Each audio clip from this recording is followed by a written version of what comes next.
Sir, sino po sila, sir? Ako po si Joey Beltran. Okay, Sir Joey, anong auto pala itong dala natin, boss?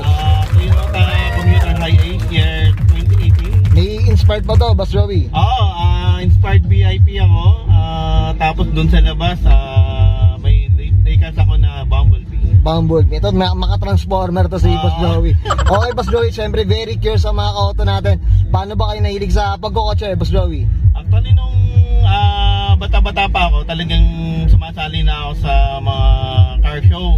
Tapos na-stop lang ako kasi nagkaroon ng family and then bumalik ulit kasi passion talaga eh. Oo, kumbaga ano na. Oo, nasa dugo. Nasa dugo na. Hindi, tsaka yung may gastos, medyo ano na. Medyo nakakadagdag na. Okay, Boss Joey, syempre dito sa Auto Culture, eto, I'm sure familiar ka na dito.